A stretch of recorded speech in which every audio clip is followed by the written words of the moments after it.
Good morning, American Dream Makers. This is Dina Krogadal, your American Dream Makers host. Welcome this morning from Arizona. What a beautiful morning it is, and what a beautiful time it is to be an American. I hope you are all doing well. And if you are here watching live, please let us know. Don't be shy. Make some comments in there, ask some questions. We have an amazing guest this morning. She is truly a go-getter. I've known her for several years now here in the Prescott area. And let me tell you, she is on fire and doing so many amazing things and helping so many amazing people.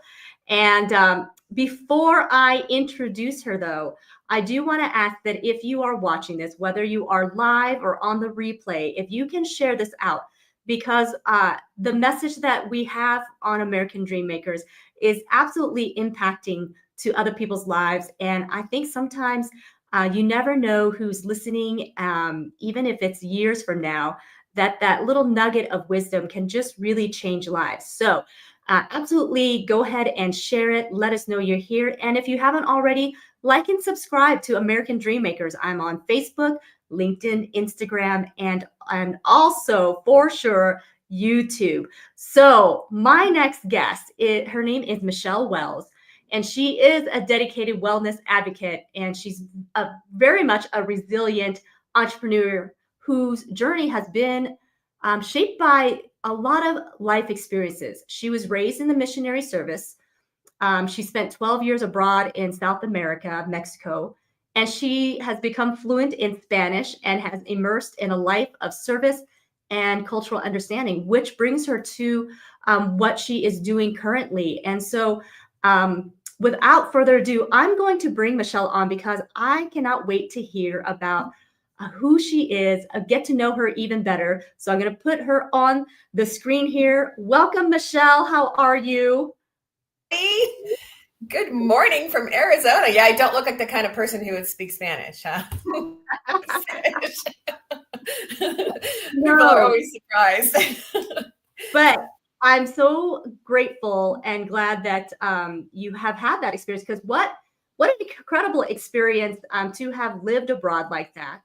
Yes. Give us a little bit of background of that, what that was like. Oh my goodness. So I went through almost like a quasi exchange student type program when I was barely 14. I think I was just a couple weeks before I turned 14, to Peru, just in the Lima, Peru area. I ended up being there for 6 years. Some of the missions I was involved with was going into juvenile centers and being around teenagers, mostly male teenagers, and teaching them about, well, the ministry and God and hope, and not giving up hope, because the justice system for them is pretty severe. And some of these kids had committed crimes out of necessity. So I did that. We also installed electricity and sewer in some of the slums and the favelas down there. Yeah, it was a really interesting journey. I was there in Peru for 6 years, and I was in Chile for 2.5, and I was in Brazil for 1.5 years, and then I was in and out of Mexico throughout my younger years, and then older years after I returned to the States as well. Wow. So a big part of your childhood was truly abroad. Yes. Yeah, a big part of it. I was in South America from the age of just under 14 to just over 24. So 10 years there, and then out of Mexico for a couple years. Yeah, Wow. my first 3 children, I have 5 children. They're all grown now. My first 3 children were born in Peru, Chile, and Brazil. So 2 boys and a girl. They were actually born in those countries. How interesting. And what was it like? I'm trying to think of, as you're growing up and you're speaking Spanish, and that is the predominant language. Which language did you learn first? Was it English, Spanish? Yes, because I went to school and stuff here in the States. And so, yes, I grew up speaking purely English. I was never exposed to any other language until I went down to South America. And I'm a little bit of a perfectionist, so I didn't just start stumbling my way through Spanish. I kind of didn't speak it for a while. And some of my pastors and leadership down there was like, you know what, let's send her to one of our coupling families that actually speak only Spanish. So I lived with a family that spoke only Spanish for a couple of weeks, and I came back speaking fluent Spanish. So it was all up there. I just wasn't quite using it yet. So I needed to be in a situation to kind of draw it out of me. I was only probably 14 and a half, 15 years old at that time. So after that, I actually went through a phase of my life where I even dreamed in Spanish. So it was very ingrained in me. I'm a little out of practice now because it's been about 20 years since I spoke it all the time. So, but it definitely comes out of me if I go across the border and around people who only speak Spanish. That's amazing. I give you a huge kudos, and what a blessing it was for you to be introduced, to be able to get immersed in cultures outside of the United States. And was there an adjustment for you when you came back to the States and lived? It was a huge, yes. It was a huge adjustment going.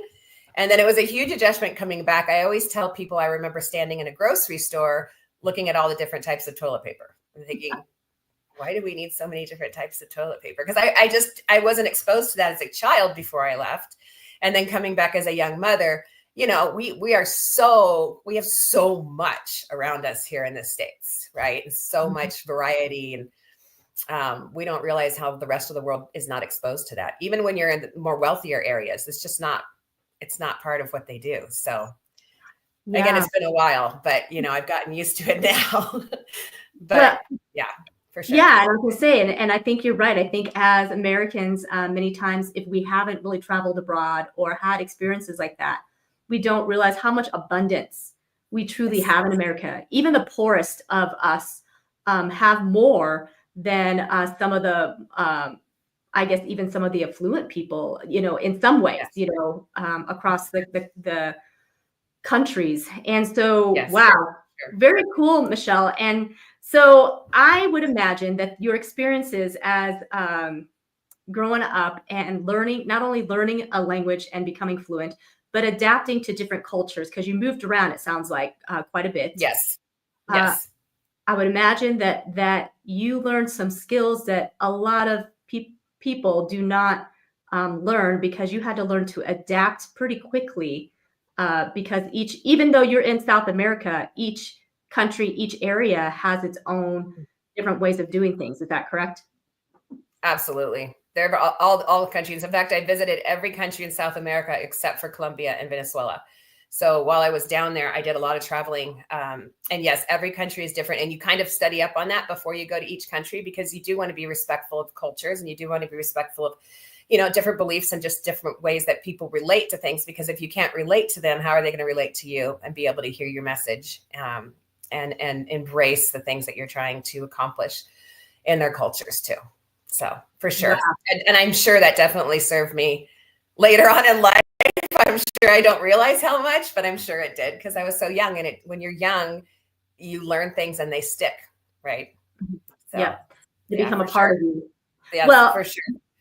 And as you're speaking here, you know, telling us about this, you know, what goes through my head is you absolutely had an education that most people have to pay for, because when you think about sales, and you've been in the sales industry for quite some time now. When you think about sales, the training is to learn how to read your clients and learn how to adapt to what they need and listen, and you know, and that's the most successful salespeople master that. And Mishael, when I met you, you were the rep for a local title company here in town. And so you absolutely have that skill, very natural in meeting people. And the thing with you is that even after one meeting with you, like, even I think the first time we met was maybe a 5-minute conversation, but I felt like I'd known you longer than just those 5 minutes, you know? And so you have a way about you that definitely makes someone feel very comfortable right away. So I guess I might put you on the spot here. I mean, what are some key things that maybe you utilize to have somebody feel so comfortable around you so quickly? That's a good question. I don't know that I've ever been asked that before. I know that I have that tendency. I have that gift. Maybe it's a God-given gift. Maybe it comes from my past. I do know that I have it. But I would say the biggest thing is confidence and respect for others and allowing other people to speak their mind. Like, don't talk all the time. Let other people speak. Ask questions that are leading. And I genuinely feel like that about other people too. When I'm around them, I feel like there's this kindredness many times with people. I feel like I've known them forever. And I sometimes, even with the friends I've had for, 5 years or something, we'll end up talking about, like, for example, I'll give you an example. My husband is third generation Prescottonian, maybe fourth, but their family's been around since like the 30s. And when you get kind of in that crowd, the town has grown very quickly, right? But when I hang out with people like from his youth, they just feel like I've been there the whole time. Like, they'll share memories and stuff, and I'm just laughing like, yeah, I was 5, but because my husband's a little older than me. But yeah, it's a gift I have. But I think that you do need to be relaxed. One of the biggest tips somebody gave me once was life goes really, really quickly, right? And when you're walking into a meeting, maybe you're walking into a meeting and it's your 5th one of that day, or you've had a back-to-back craziness, right? Or raising children, right? We've got children at home, or dogs, or just household and everything that's going on. For me right now, I'm kind of closing out one chapter of my life and starting another. So things can get really busy. So before walking into that appointment, pray, meditate, breathe, whatever it is that you do, but just kind of sit there and zen out for a second, think about where you're going, who you're talking to, refresh your mind, and then kind of proceed into your appointment or event or whatever it may be, kind of in a calmer mind, so that you can really not be frazzled and you can focus on whoever it is that's right in front of you at the time. That's a great tip. And you really touched on, and I know I put you on the spot to come up with that. Okay, I'm not scared. Go for it. But those are some really great tips that you had, the confidence. And just what you just described, not only did you say you need to have confidence, but you just gave us a tip on how to gain that confidence going in. Because you're right, if you can get your mind in the right space before you head in versus being all nervous and worked up, because we know that when we get emotional and worked up, our brains can't retain information or process information very quick. So sometimes it's hard to be present in that conversation because it's all over the place. So I love that you gave us the tip of, take just a few seconds or, a couple of minutes. Like, don't just rush in there, but just take some deep breaths and get into the zone, and let that peace just overflow in you, so that when you walk in, you don't have this nervous energy, but you just have this calm peace. And Mishael, thank you for sharing that secret, because there is a calm and a peace about you when you do walk into the room. Like, I know you're a very high energy person. Don't get me wrong. It's not like you're slow mo. That's not what I mean. You're no, high. You're right. You're right. I'm high energy. There's no doubt about it. Yeah. There's no doubt about it. But there's a difference about you, because there are people who are high energy, and you feel it as soon as they walk into the room. You feel the right away, because that's how it's happening. But with you have a very calm sense about you, and a peace that goes about you. And like I said, it's not that, you're just calm and peace and, oh, everything's great and it'll just fall into place. Like, you're a go-getter. You actually put things to play, but you don't exhibit the kind of thing. You actually I have. Sure. But I've learned from that. You got to be able to hear your own intuition, that little voice inside of you. If you put yourself in the right vibration before you go and do something, then chances are things will work out. And I learned that lesson through Hard Knocks. So it's not like I always had it. You stick your foot in your mouth a couple times and, you learn to kind of calm down too. Because I do have, a lot of times I do have a lot going on, but the biggest thing I want to do is be able to connect with other people, regardless of what field I'm working in or what's going on, because that's my biggest passion, is connecting with people, hearing their stories, getting to know them, seeing how I can help or contribute to their life. So I think if you really care about other people, they're going to pick up on it too. Absolutely. Well, this is a good place for us to pick up and have you tell us about this new season of life. So you've been in sales for quite some time, a couple decades now, right? In sales? Yes, yes.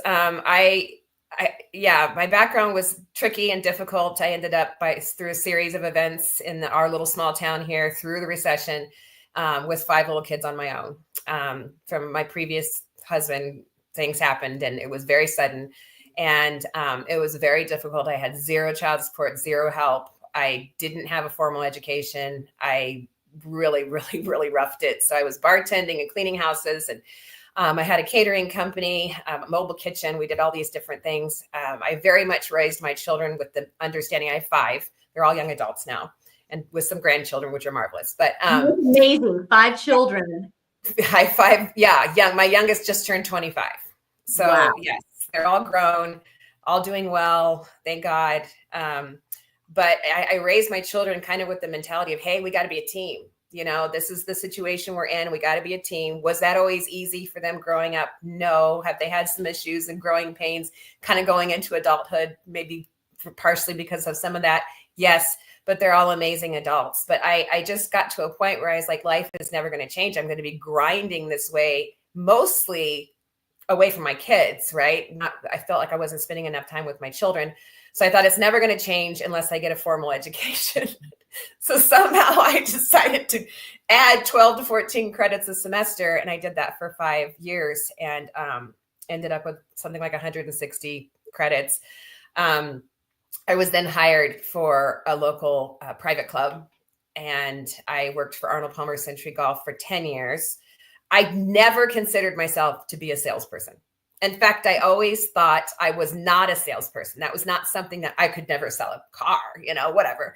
And never say never, never limit yourself, because you never know where life's going to lead you. And if you're just open to the opportunities, you never know. You never know. So, right out of the pocket, not knowing what I was doing in a completely different field, an office setting, public eye wasn't a problem for me. I'd always been a performer since I was very young.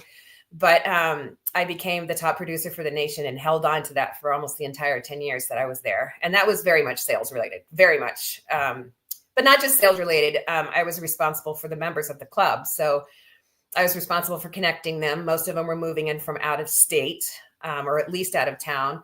So they were leaving friends and family behind. So I did that for a while. It was all sales based, but it was also, to me, it was very genuine. It didn't feel like sales. It felt like I was connecting a need.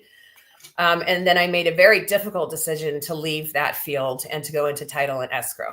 And so I was with title and escrow for actually this month, which is 3 years. And this is my last month with them, just helping. I'm finishing out our adopted child program before I officially leave. It's all right here on my desk. So we have 150 kids we're trying to get adopted for Christmas right now. We're just about done. So anyway, we touched on, I don't know if we've touched on my mother's journey with cancer, but because I was raised in South America, it's all very natural. In fact, we grew a lot of our own food. We made our own things. I started baking bread when I was like 15. We made our mayonnaise, our tomato sauce, our peanut butter, everything. And so it was very healthy, right? We weren't exposed to a lot of the free radicals and different chemicals that we have in our food here. The ground was a little more well taken care of. So where we grew our food, the nutrition value of that food was better.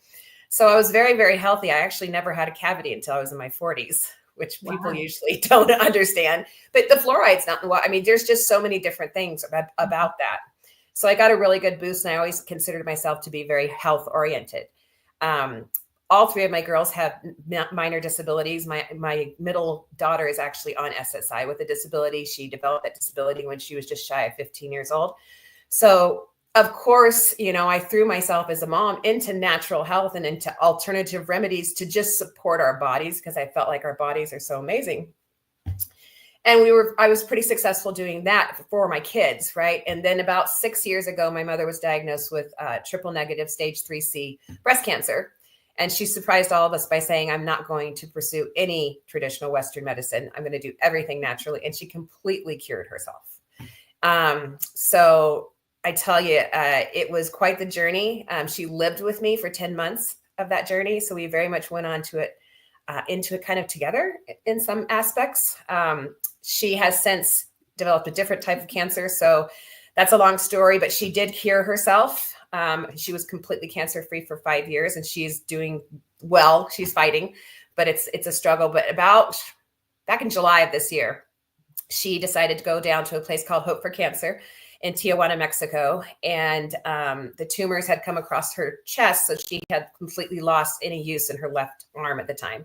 So my dad was actually booked with a bunch of pre-registered parties. He's a balloon artist, a very good balloon artist down the valley. He does all of the schools, and he had the school routes during the summer months, and he couldn't go down there with her. So one thing led to another, and I was the only one that could really pick up and kind of leave. And so I went down there, and I was down there with her for 10 days, and it was quite the experience. I'm still kind of absorbing and processing that whole experience because it was really, really powerful. My relationship, my spirituality took a deeper turn, which was beautiful. I was talking to God again, and I hadn't really done that intimately in years. And I feel like I went through some of the 5 stages of grief very, very quickly, like rapid cycled through them. This might sound bizarre to people because I am a very strong, self-made, independent woman. But I had never driven on my own that far before. Wow. I always had a child in the car or a friend in the car or my husband with me. I had never gone and gotten into the car and driven that far on my own and then gone into a foreign country on my own like that. So wow. Even though I'm so well traveled and I'm so independent, that was nerve-wracking for me to do that. So going down, I was very nervous. I had been in a very high stress place in my life. So I kind of went into the situation that's kind of high level of stress, and so many things happened so quickly. I made some very firm decisions with my husband and I, and even my mother was instrumental. I decided that I had a calling in the field of natural health and plant-based medications, not really medication, plant-based supplements, right? We can't really call them medications. They come out of the earth, and our body does too. And so I really felt like I had this calling. It became very, very clear to me. Coming back to the States, I had a great drive. It was a wonderful time. I played devotional books the whole way and songs. And I experienced a life change, one of those pivotal moments in your life where you're just I've never been clear for where my life is going. That's amazing. Yeah, coming back, I was able to just, I don't know. I don't know if I got into a different vibration, but I started running into different people with different health ailments, and one thing led to another, and I'm seeing lives change now. So I want to say hi to Cynthia real quick.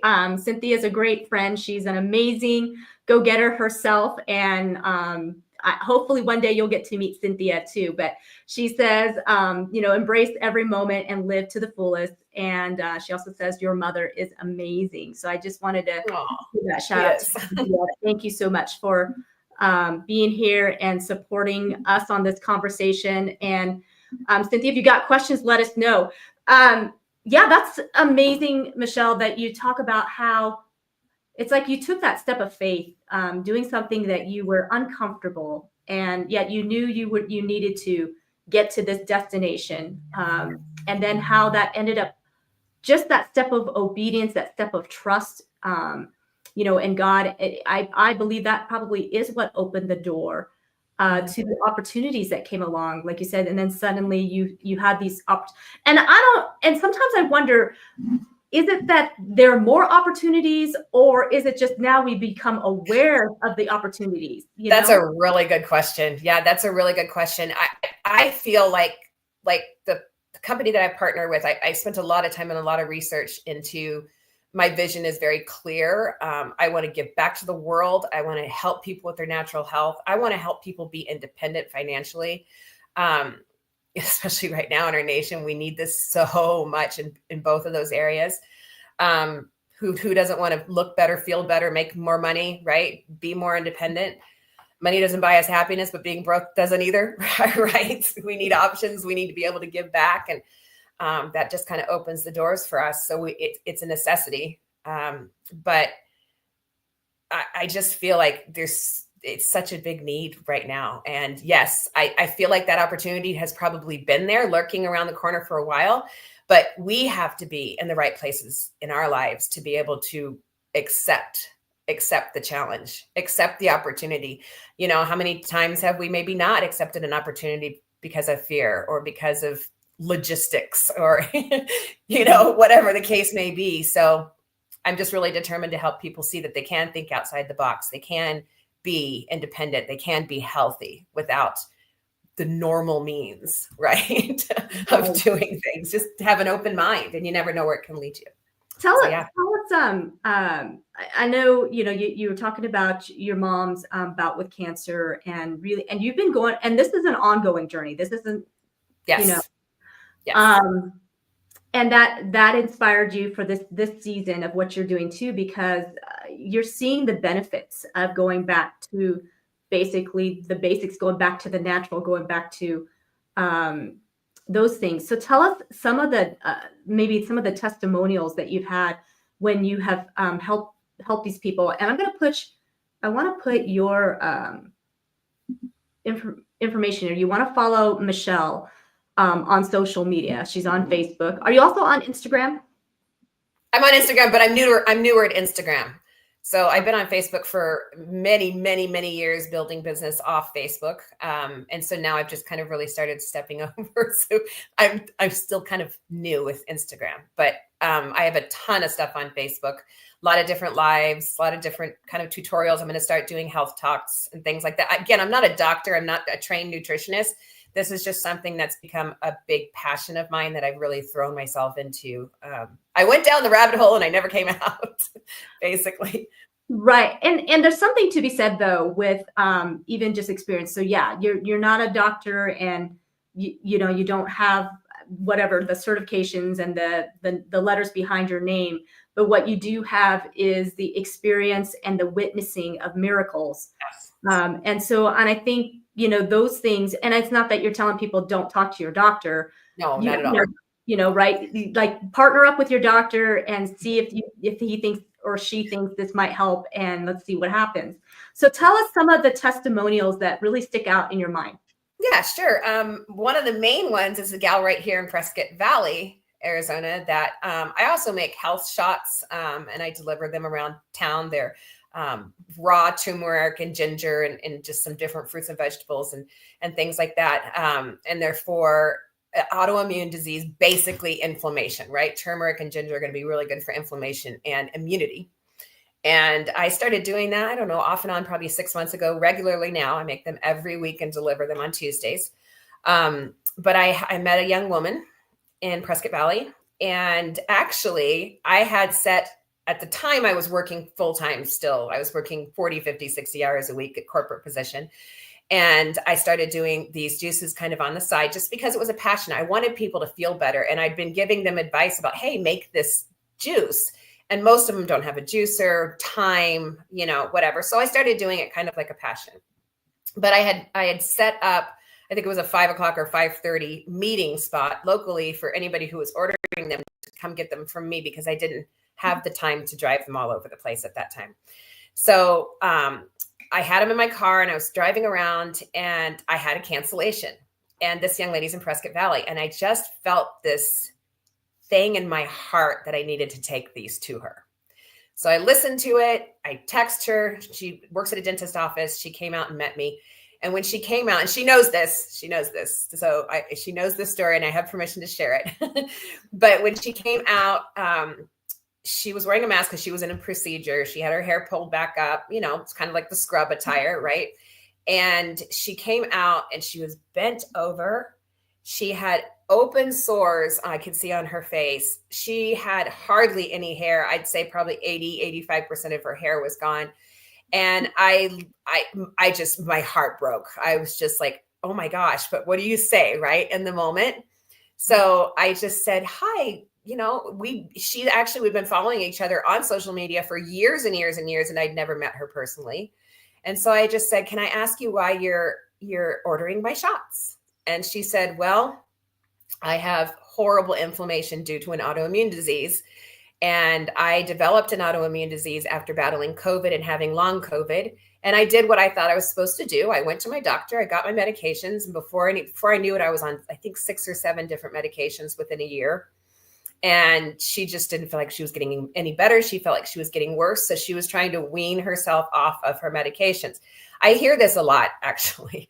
Don't wean yourself off of your medications without giving your body what it needs to help you get through that situation. That can be dangerous. So let's work with your doctor, work with me, whatever, to make sure that we're feeding the body. It needs to be a symbiotic relationship, right? Your body needs to have what it needs to be able to come off of anything. I've done this myself one time, and I didn't do it properly, and I had some problems. So just be careful with that. But anyway, so I literally grabbed her by the shoulders, and I was practically crying. And I said, if you will invest some time and money and let me connect you with some products, I know I can help. And so she started crying too. And she was like, yes. So I met with her. We put her on a regimen. I have some really high-end collagens and digestive enzymes and just some other really almost like, I want to say, miracle working supplements. And I kid you not, within 2 weeks, she had baby hairs growing on her head. Her sores were all covered up. Now we're probably 7 or 8 months into this journey, and she looks like a different person. She had told me, she said, I was a single mom. I always had to work 5, 6, 12-hour shifts. It was never a problem for my day. I was barely getting through 3 8-hour shifts. I'd have to go home, go straight to bed. My 86-year-old mother lives with me. I could barely get her around to her doctor's appointments, et cetera, et cetera. Within, I want to say, 3 weeks to a month, she was working all her shifts again. She was cleaning her house on weekends. She was running her mom around to her doctor's appointments. It's just like a miracle. It really, truly is a miracle. I look at her and I just feel so much joy and satisfaction that this beautiful woman is living. She's like, I'll never be without these products again. Like, I'll never not follow this regimen. So, yeah, there's that one. I have dozens of ladies who have fallen into the semi-glutide craze right now with the weight loss shots, right? And that's fine. I know that many of us, we need to lose weight for health reasons. There are some issues coming to the surface with the synthetic shots and the injections. And I've now partnered with a company that just won the most prestigious award in the world for natural GLP enhancement that will strengthen your whole body from the inside out, feed your muscles instead of robbing from them. So I just want people to know that there's different alternatives out there that they can go to. Of course, not if it's an emergency situation, of course not. But, there are things that we can do. Try supplement with your medications. We can feed the body. If you've been on an injection for weight loss and if you lost your weight, you might find yourself starting to gain it back because the synthetics actually interfere with your natural GLP hormone, which is a hormone that's produced in your gut. That's what those injections are causing. It's causing a boost to this hormone, which helps you rapidly lose weight. But then when you go off of it, because it's synthetic, the body kind of freaks out and it actually can interfere with that and cut that down to where you're actually can end up gaining that back and then not having the muscle mass and the stamina to be able to keep up with keeping that weight off. This product can feed you and help put those things back into your body and activate that naturally. So it's just one of many things: collagen, GLP-1, full spectrum gut care. I mean, that's everything. Our gut is our second brain, right? It's actually connected to our brain. So it's just important to know these things. I think that even many of us, as I had myself, thought that I knew so much about natural health. And then I kind of went down this rabbit hole and I went, wait, things start to connect, right? There's different things that we can do to help. So yeah, weight loss is a big thing right now. Well, and we can understand why, because the foods that we eat are not helpful to our bodies, and that's the result. It disrupts the hormones and metabolism, all those things. And so, yeah, weight loss is probably very much like a number one issue, I feel like, among Americans. And, you go to even other countries, like when Chris and I visited Europe in 2018, it was an interesting it was an interesting visit because that was the first time we had ever been outside of the country. Spent about 2 weeks there, and the foods, a lot of the ingredients that we have here in the United States are banned in Europe, first of all. So the food tastes better, the food tastes healthier, and it's fresher because they've got those fresh markets. So people go to the markets daily, to these fresh markets. Yes. Which for us Americans, that's kind of a foreign concept to even think about going to the fresh butcher shop and that sort of thing. But also we noticed looking around, and like after a couple of days of being there, I was like, Chris, is it just me, or I haven't seen anybody obese in the last 7 days? And he's like, no, you're right. And not that everybody's like anorexic, looking or anything like that, but there was no obesity. Right. And I found that to be amazing compared to back home here, where just around every corner you'll run into somebody who, is really struggling. There's a lot of people will ask me why I do so much to detox. Because I'll do, I have my juices. I make ours for my husband and I with quite a bit more ingredients in them. And then I add all kinds of tinctures and apple cider vinegar and olive oil and all of these things. I am 52 years old. I don't do fillers. Everything that you have seen, I'm starting to show some age in my neck, and I mean, it's all going to happen. Right. But I don't do the synthetic, beauty concepts, retinol, any of that. I don't do any of that. Everything I do is from the inside out with some very minimal outside effort. But I do a lot of detox, and I do it daily. Well, I try to do it daily for the most part. That's the goal. But I add so much stuff to my juices, and I do so many things, and I actually will post it. And I do get, the whatevers out there saying, you don't need to detox that much. People don't understand. Free radicals are everywhere in our country. It's in our soil, it's in our air, it's in our cleaning products, it's in our homes, it's in our detergent, it's in our laundry soap, it's in our shampoo.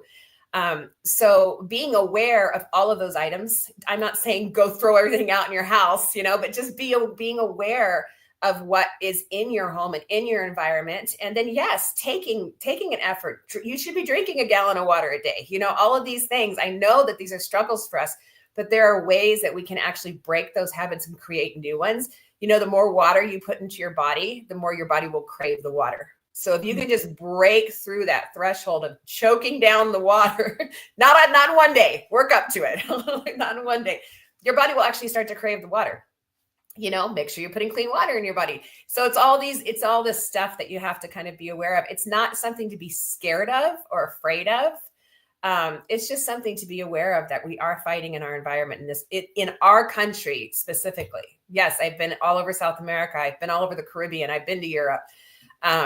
I have friends that are currently in Bali. So, and every time we travel, it's very interesting to me.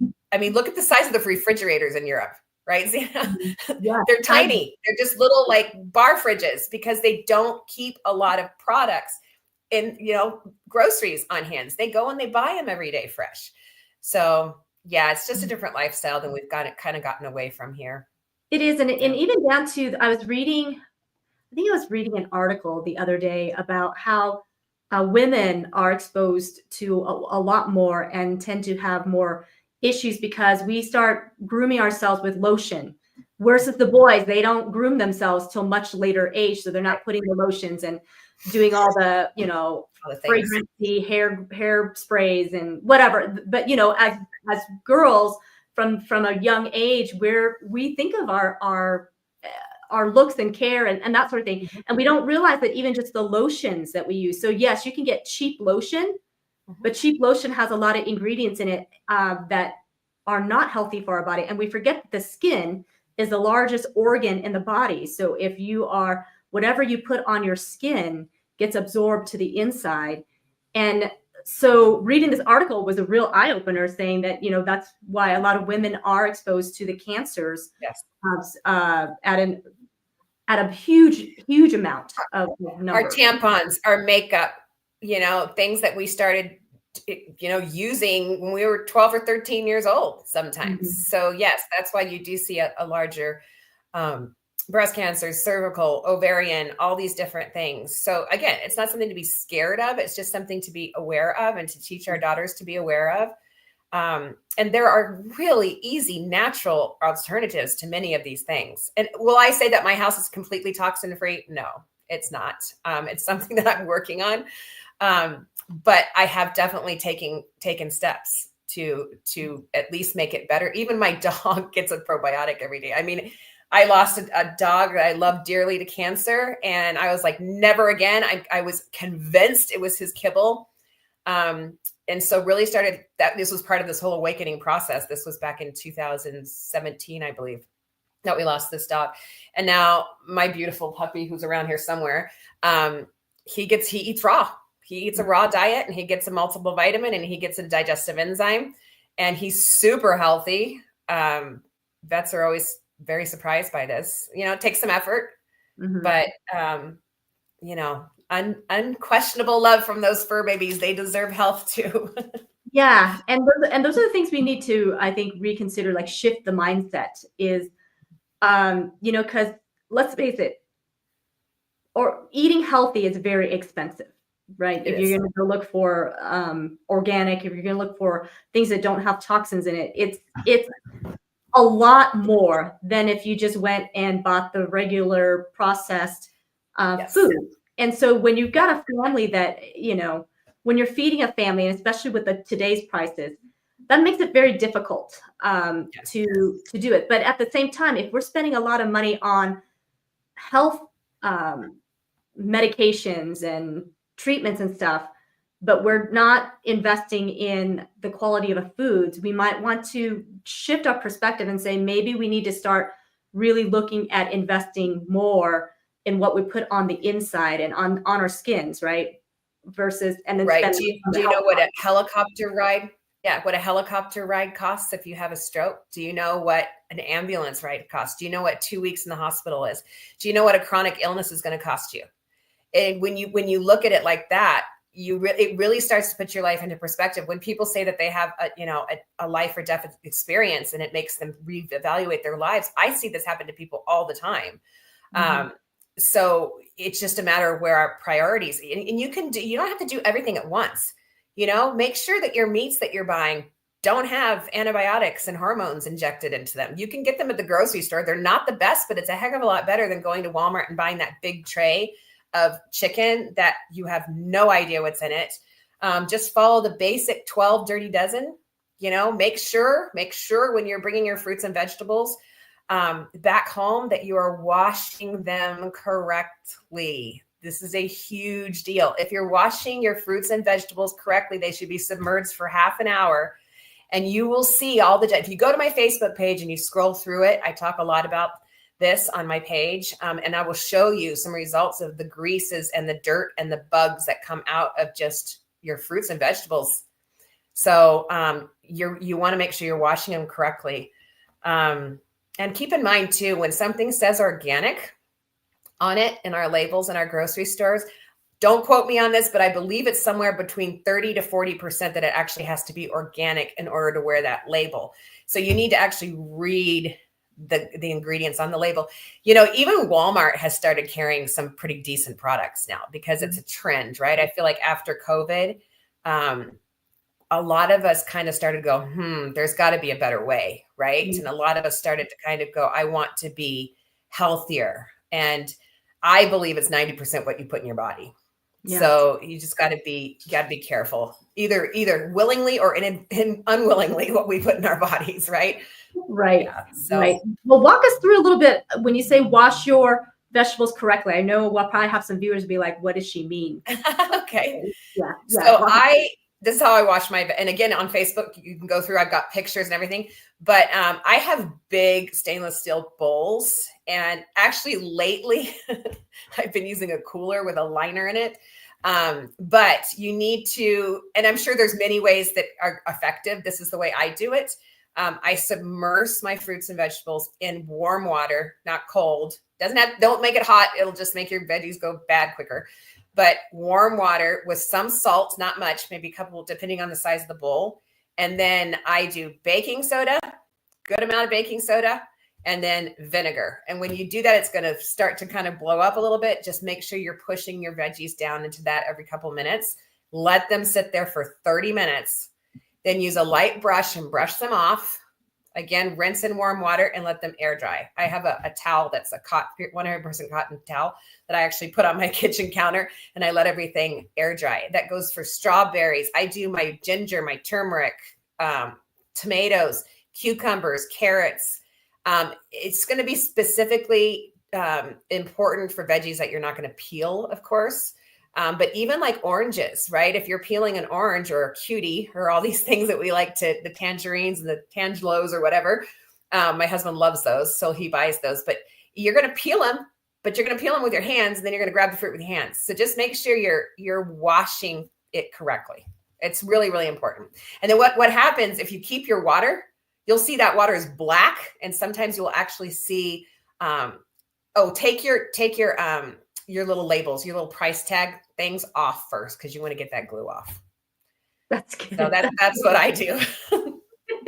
That's a good tip. Now, do you have it already pre-measured, your salt, your baking soda, and your vinegar? Honestly, I used to, and I don't remember what those measurements were. I have a bowl that's, I think, a 4-gallon bowl, my stainless steel bowl. I bought it off of, I think, Amazon years and years and years ago. But it's a stainless steel bowl, and I think it's 4 gallons. And I think I do about 3/4 of a cup of baking soda and about a cup of vinegar. Okay. I think that's more or less. I eyeball it now, but I think that's more or less. You can kind of tell because you're going to feel it in the water. The water should feel kind of soft. It's hard to explain. And then as you're kind of mixing it around, you'll see it. It'll start bubbling up and stuff, and you can kind of see stuff coming out. Grapes, I do red grapes, organic red grapes. It's very high detoxicant, so I put that in my juices.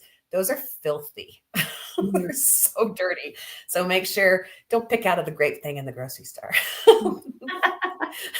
These are great tips. These are good practical things, because a lot of people don't think of that. They think we can just run it underwater and it's good to go, so just watch a cooking video. Watch a cooking video on YouTube or something, and watch somebody take a thing of celery and cut the end off, and then just cut it up and throw it in their soup or whatever. I cringe every time. I'm like, oh, just at least rinse it. I guess it makes you wonder what they do in the restaurants too, huh? Exactly. Yes, for sure. That salad, that $15, $20 salad that you order, is it clean? Yeah. I mean, I eat the salads out, but yeah, no, it's true. Every time now that I've gotten more into this, especially into the nutrition and what's in our food side of it, every time I eat out at a restaurant, I'm like, ooh.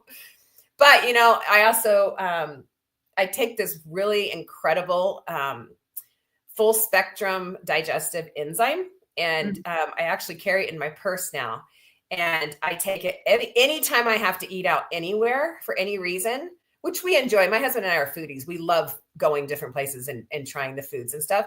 So I just make sure we have them. If it's something that's more processed, like a pasta or something heavier with heavy gravies or a heavy soup, I will actually take a couple of those digestive enzymes right before I eat. And that's going to help, not so much with chemicals and stuff, but it's going to definitely help you digest your food. Here's a fun fact that I don't know if most people know. When we're born, we are born with our digestive enzymes in our pancreas to last us our whole life. We don't make any more. Wow. We don't make any more. So what happens, depending now, have we seen the way our students in college eat? Starving students, right? It's all ramen and instant mac and cheese. It's okay. We've all done it. We've all been there. But what happens is when your body has to break down a processed food, it uses more of those digestive enzymes. So the more you have to use due to a poor diet earlier in your life, the sooner you're going to run out of those digestive enzymes. Typically, when we hit about 40, much less 50, and maybe even sometimes in our 30s, depending on how we've eaten, we're out of those enzymes. So what is the number one thing our body has to do in order to survive? It's break down our food, right? So when we run out of these digestive enzymes, our body goes a little bit into that kind of fight or flight mentality. And so what it does is it starts looking for other enzymes in our body that they can steal to try to help break down these enzymes.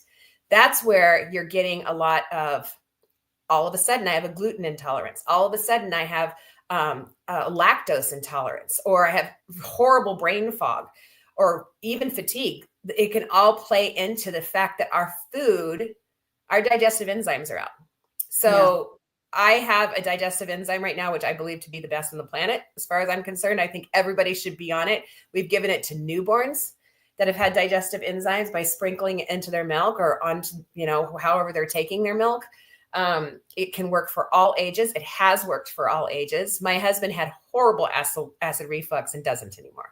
So it was all a matter of how we were breaking down our food. If you don't break down your food correctly, you can't break down your nutrition correctly. Right. Therefore, your body is not getting the nutrition no matter how healthy you're eating. If your gut biome is not there, you're not getting the nutrition. So it's really important. My dog gets one even. That's great. So Cynthia was asking, the fruits and vegetable wash from Trader Joe's, is that good to use? As long as it's not plastic. So how do you know? It should be glass or stainless steel.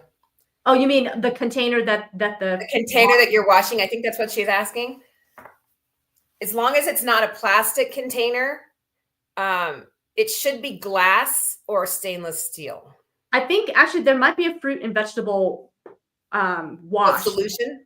Oh, the solution? Yeah. I haven't looked at it. Honestly, I haven't looked at it. So I don't know the answer to that question. I would assume from Trader Joe's it would be okay. I would just look at the label and the ingredients in that, Cynthia, and just see, make sure there's no chemical-like ingredients that they're using to strip anything off the outside of the veggies. Sometimes it's hard to tell unless we actually read the ingredients on the label. Got it. So the simpler, like if you understand the ingredients, that's probably a good indicator. If you don't, you can always Google the individual ingredients. I've done that many, many times because, like I said, I'm not a professional, so there's a lot of things I don't recognize. But typically, if it's something on a label that I can't pronounce, it kind of raises my hackles just a little bit. Yeah. Yeah. Well, thank you for answering that, because I bet a lot of people do use solutions, to wash the vegetables. And I know there's some good ones out there. I'm just not familiar with them. So I wouldn't really know how to answer that question. I would just look at the labels. Yeah. No, your concoction sounds pretty inexpensive. Super inexpensive. Baking soda. Yeah. The big thing of vinegar is like $3, and the big thing of baking soda is somewhere around there too. And I do a lot of fruits and vegetables because I do the juicing and I do offer my juices to others and things like that. So I do a lot, and that one of those will last me, one of each will last me a month at least. So for just a small household, it's very inexpensive. And then just table salts. I just add the table salt because to me, it gives it a little extra kick. You can also buy, I think they're called ionizers. I used to use those too. If you're small, I just can't do it for large amounts. But that can work too. And that's just warm water, salt, and ionizer. And I believe you can buy them off of, I think there's some on Amazon. You could probably get them in like a Bed Bath & Body Works, maybe. Just look them up online. But that you would put that at the bottom of the bowl and it ionizes the water, and that'll pull those toxins out too. Yeah. Well, and probably, even like the things to consider is the water that we drink. That's a whole nother. So I'm on a well.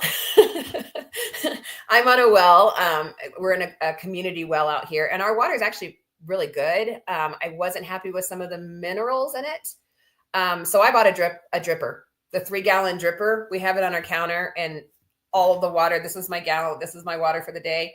All of our water goes through that. And you want to make sure there's no fluoride in it either.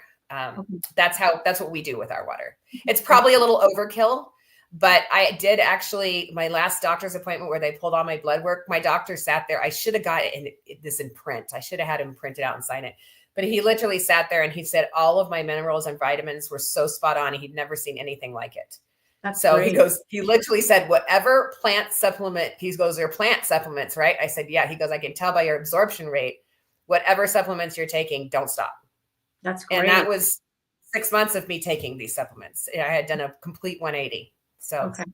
Yeah. So Cynthia must have looked it up. Purified water, natural cleansing agent derived from coconut oil and corn oil, grapefruit seed extract, and lemon orange extract. Yeah. That sounds pretty good. The corn oil is not the best, but yeah, that sounds pretty good. Good. Well, Cynthia is quite a healthy person. So whatever she's doing, I think she's doing correctly because she doesn't Awesome. look her age either at all. She's moving in a bikini. So, I can't wait to meet her. yeah, you guys would just love each other. They're just, yeah, she's amazing. So, absolutely, that is amazing, Mishael. Thank you so much for sharing your wells of wisdom. Her business is called Wells of Youth, right? Wells of Youth. Yes. And absolutely get in touch with Mishael. Get a hold of her, message her, DM her. She's actually pretty easy to look up and find information. And if you can't, for some reason, find her, let me know. I will get you connected with Mishael because she can absolutely help you walk down a journey of health. And, many times when we think about the American dream, we think about, living the American dream is success in owning a home, having a successful business. So we think in the terms of material possessions sometimes, but we forget that the American dream also incorporates the abundant life incorporates not just wealth, but it also includes health. And without the health, we can't enjoy our wealth. So, I think our health is so important because you can have all the money in the world, but if you're spending your time, sick and can't enjoy, the life that you've built, it's actually, I feel like, what was the point kind of thing. So I want to emphasize that part of the abundant life that Jesus came to deliver to us was not just wealth and being able to pay our bills and being able to, enjoy life in that way, but truly to be healthy, to be in a place where we can have peace and know that we have the energy and being able to not have to worry about having to go to doctor all the time. Like I hear a lot of retirees, they say, okay, I retired, but now I spend my time going to doctors all day long. And it's so sad because I'm thinking you worked so hard and now the end of your life season, this is how you spend it. So I do want you to, make sure you reach out to someone like Mishael, who has a lot of knowledge and experience. And as you can see, she not only is just counseling and giving information, but she's living it. That's the other key too, because, you can go see a lot of physicians, but I don't know about you, but when a physician is not healthy, and you can see there's many of them who are not healthy and they're giving you tips, I kind of second guess, like, should I be taking advice, from someone who's not applying it to their own life? So anyway, I just wanted to just really encourage people to get a hold of you, Mishael.